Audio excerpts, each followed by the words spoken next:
No. If we're gonna die, then we should get to choose when it happens.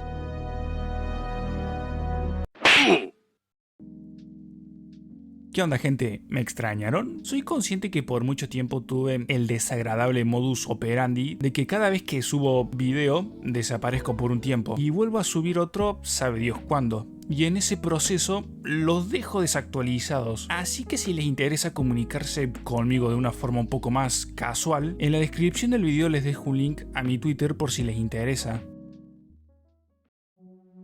Si te gusta mucho el cine que tiene como temática adaptar un videojuego a largometraje, habrás escuchado o leído sobre cierta saga de películas que siempre se usa como ejemplo a prueba de balas de lo que no se tendría que hacer si se quiere crear algo que deje satisfecho tanto a los fans del juego como a la otra parte de la audiencia que no sabe nada de los juegos, pero se sienten intrigados. Para poder entender la gravedad del problema, tendríamos que dejar algo en claro muy destacable. La saga de videojuegos de Resident Evil ha sido icónica para cualquier generación de consolas, desde la PlayStation 1 hasta la actualidad. Esta saga también tiene el gran mérito de haber creado clásicos que se convirtieron en joyas de culto, como podrían ser Resident Evil 2 o Resident Evil 4 para la mítica PlayStation 2. Pero lo que mayormente ha caracterizado esta franquicia hasta la fecha, y para mal, es que todos los intentos de crear películas medianamente decentes terminaron siendo proyectos que se ganaron el descontento de los espectadores. Y la opinión que comparten muchos fans se podría explicar que en esencia estas películas están muy alejadas de lo que transmiten la saga de videojuegos. Y de acá nace una pregunta: ¿por qué las películas de Resident Evil son tan odiadas? Se podría explicar por muchos motivos: la seriedad con la que un director abarca el proyecto, la fidelidad con el material original y cómo poder contar la historia de cualquier juego con las limitaciones que tiene un director. Películas de Resident Evil hubo varias, pero en el año 2002 apareció un director que se tomaría tarea personal a hacer un live action de este juego, y el nombre de este director se quedó grabado en la memoria de los fans de esta saga: Paul Anderson.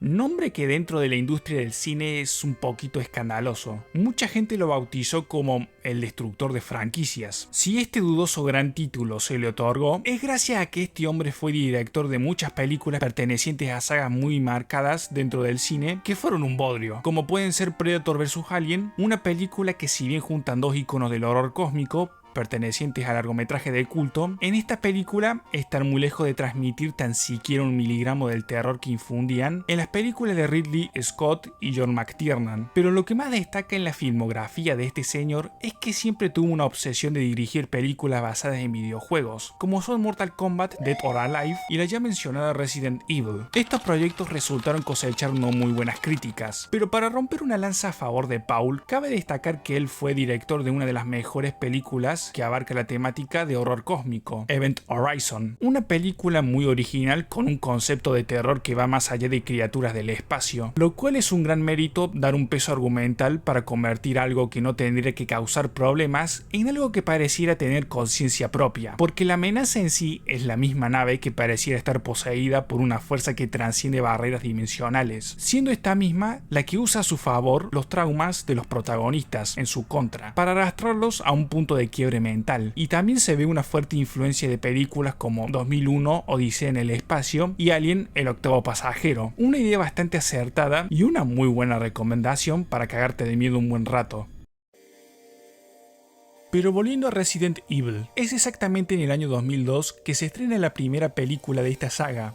que parió hasta la fecha 6 películas. Y uno piensa, Paul es tremendo crack, porque tuvo la oportunidad de humillar un fandom 6 veces consecutivas. Y sería interesante saber cómo es que duró tanto tiempo todo este quilombo que lleva de título Resident Evil. Pero visto y considerando cómo fue el desempeño de cada entrega, se puede decir que es en la primera película donde se forjaron las bases que harían entender por qué esta saga no es bien recordada y la fidelidad insultante con los juegos.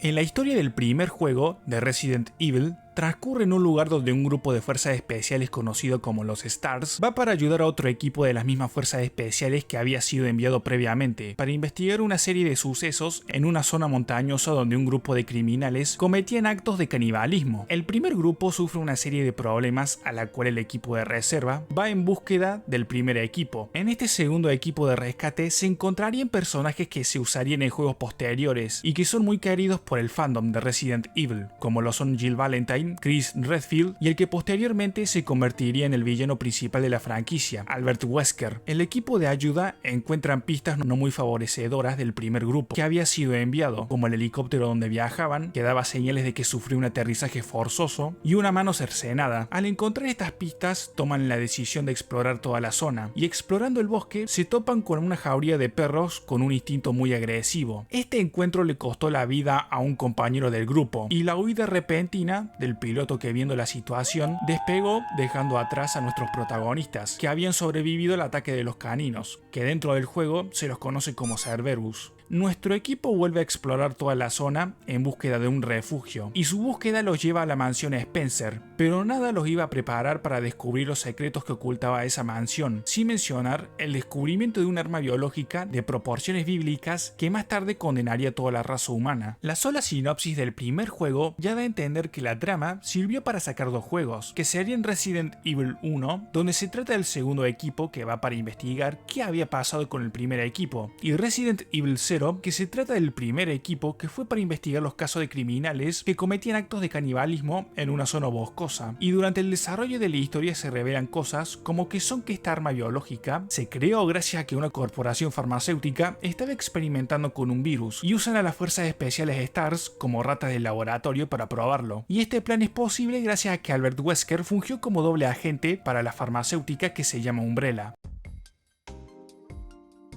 Pero en la película te meten toda la información sin vaselina en las primeras escenas, que un virus fue fabricado por una corporación llamada Umbrella, que vino un boludo y soltó el virus dentro de las instalaciones, y uno diría que esto no es tan malo porque ya te da un contexto específico de cómo se originó y por qué el virus está suelto, pero hay una diferencia muy sustanciosa entre saber todo de golpe, ya sea lo que pasó en el laboratorio de Umbrella y por qué el virus infestó todas las instalaciones donde llevaban a cabo la creación de este mismo, hacer cosas que con el tiempo se descubren, no solo dándole desarrollo en el proceso mientras avanza la historia, sino que también le da un matiz de misterio al querer saber cómo es que se originó todo. Sin mencionar que esta película se toma el atrevimiento de introducir elementos que no son canon en los juegos, cosa que indirectamente arruina la historia. Un ejemplo muy notorio sería que la Reina Roja, que es una inteligencia artificial que se manifiesta a través del holograma de una niña, es la encargada de supervisar el laboratorio de Umbrella, y las decisiones que toma son prácticamente las más nefastas y sin sentido alguno, como podría ser que la función de cierre de las instalaciones de forma permanente la toma tiempo después de que se propagó el virus, y no cuando ya había indicios claves de una fuga. Y a partir de este punto ya no me voy a explayar con el resto de las películas, porque lamentablemente quien más se acercaba mínimamente en cuanto a fidelidad de historia con algún juego es únicamente esta película saturada de clichés, y el resto son historias reinventadas escritas con unas ganas que son el equivalente a querer masturbarse con una milanesa cruda enrollada de la pinga.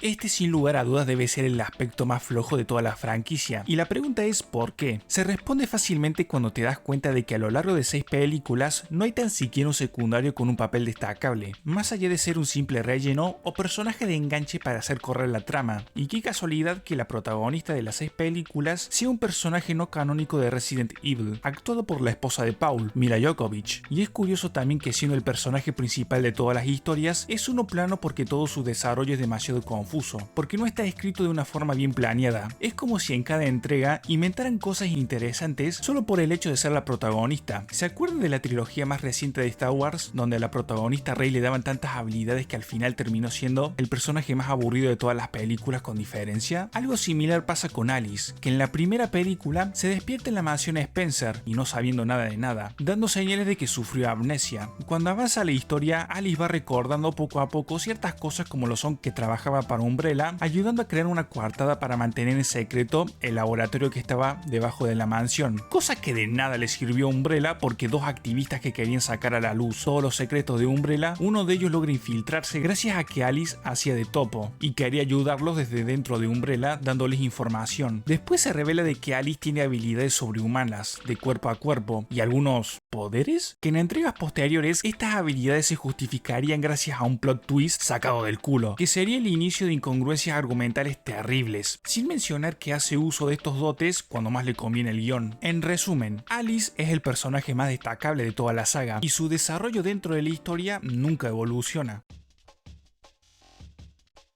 Sería algo pretencioso criticar algo que desde la primera película se ve que es un factor faltante, y es algo que siempre se le criticó a todas las películas, y un punto en el que muchos concuerdan, pero cuando le vendes a un público algo que no es, sí merece ser objeto de debate, porque sentí que te están viendo la cara de pelotudo al creer que te pueden enganchar algo que está lejos de ser lo prometido, siendo al final del día un producto sin alma que se puede vender gracias a que lleva el nombre de la saga de videojuegos más características de Capcom, y lo poco que introduce de los juegos está muy mal implementado, porque cambia de forma arbitraria la concepción que se tenían en los juegos. Para empezar, en el primer juego la mansión Spencer era colosal, a tal punto que se quema mucho tiempo de gameplay explorándola, para así poder acceder al laboratorio. En la película, si bien se nos da a entender que es la mansión Spencer, no se nos muestra casi nada del lugar, porque apenas se despierta Alice, pasan unos 5 minutos para que más tarde un cuerpo de fuerzas especiales, que no son los Stars, sino soldados de Umbrella que fueron enviados a hacer control de daños, la encuentra y descienden a la colmena. En las películas, Umbrella es una organización militar que crea el virus para poder hacer super soldados y crear una forma de vida que ellos mismos puedan manejar, pero en los juegos es una farmacéutica que experimentaba para el desarrollo del virus T, y al llevar a cabo las pruebas descubren que el virus se sale de control en los individuos que lo adquieren, creando así a los zombies. En la secuela de Resident Evil introducen a uno de los villanos más icónicos de los videojuegos, y como lo podrás imaginar, Paul lo hace de una forma tan nefasta que es algo que no se lo perdonan hasta el día de hoy los fans, la aparición de Nemesis. Pero para entender el sinsentido de su aparición hay que entender que Nemesis dentro de los videojuegos es el resultado de la fusión del virus Tyrant y el parásito Nemesis. La creación de este mismo tenía la finalidad de ser un arma para acabar con los objetivos que Umbrella le ordene. A este enemigo se lo recuerda en los videojuegos por ser un dolor de cabeza para los gamers. En la saga de películas, gracias a que nunca se tomaron la molestia de introducir a los Tyrant,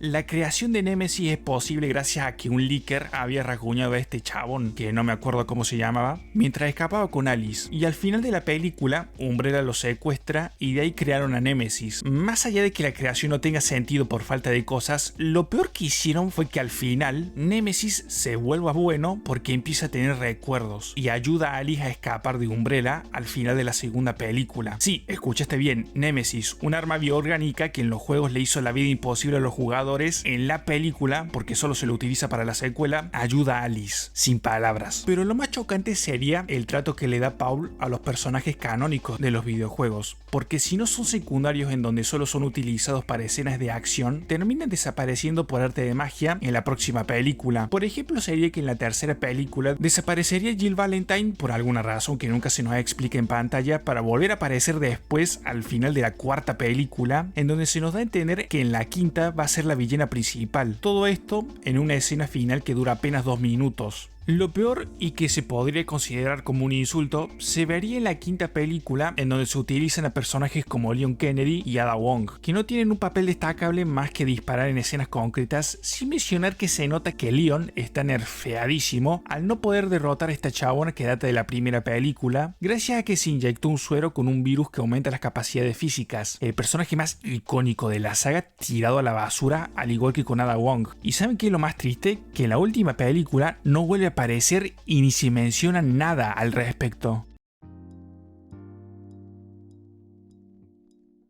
Las cagadas de Paul Anderson fueron un punto y aparte para este tipo de cine. La saga cúspide de un director que parecía improvisar sobre la marcha fue algo que culminó en la idea que nunca se podría hacer buenas adaptaciones de videojuegos a películas, y tendríamos que agradecer la aparición de directores que se tomaron un poquito más en serio su trabajo, y en el proceso acabando con la idea pretenciosa que este tipo de conversión nunca iba a ser posible, dejando en evidencia que no es la idea, sino el director que no se toma ni la molestia de leer tan siquiera un resumen de las historias de los juegos. Paul cometió una cantidad de negligencias con sus historias que hasta él mismo se contradecía en cada película, planteando una trama inicial para tiempo después cambiarla rotundamente, preguntándonos ¿tan siquiera él veía sus propias películas? Personajes desapareciendo y volviendo a aparecer en películas posteriores, elementos canónicos que no se desarrollan de la misma forma como en los juegos, el desarrollo nulo de Alice como personaje que su sola existencia caga cualquier intento de darle algo de horror a la película, porque sentí que está tan rota con las habilidades que es capaz de superar superar cualquier tipo de adversidad, dependiendo en gran medida de los screamers para poder dar algo de miedo al público, lo que explicaría en parte que como película de zombies independiente de los juegos tampoco sirve, porque esta película no da miedo, y es más vergonzoso porque si la comparamos con películas como El Día de los Muertos de George Romero, donde los zombies sí son realmente una amenaza, ya te deja en claro que el elemento que más miedo tendría que dar se desaprovecha de forma olímpica. Pero visto y considerando la cantidad de intentos de adaptar la saga de Resident Evil para que después la crítica los aplaste, es cuando los fans nos preguntamos, ¿cuándo vamos a tener una película medianamente decente? Y esa es la pregunta que prevalece hasta el día de hoy, y si nos ponemos a analizar es deprimente el panorama, porque videojuegos como The Last of Us, una saga que hasta la fecha solamente parió 2 juegos y entre medio de esos juegos un spin-off, tiene una serie live action que la rompió en el streaming y cosechó buenas reseñas por los fans. Investigando sobre el tema, descubrí un artículo que rezaba que gracias a los otros intentos de adaptar los juegos de Resident Evil, ya sea la película de Bienvenidos a Raccoon City o esa serie nefasta de Netflix, las sagas de películas de Paul Anderson eran incomprendidas y reivindicables. Y si este es el nivel, no cabe duda que el listón está muy bajo. Lo único que haría falta es un director que tenga ganas de hacer su trabajo y que pueda contar una historia bien hecha, buscando como objetivo final adaptar una historia de los juegos que convenza a los fans y al público en general. Pero hasta que pase eso, no cabe duda de que vamos a estar años pidiendo lluvia en un desierto sin nubes. Gracias totales por ver el video. Como mencioné anteriormente, les voy a estar dejando un link a mi cuenta en Twitter en la descripción del video por si me quieren seguir. Puedes dejarme una idea para el próximo video en los comentarios y si te gustó también le puedes dar un like y suscríbete para más contenido. Y sin nada más que decir, cuídense. Chao chao.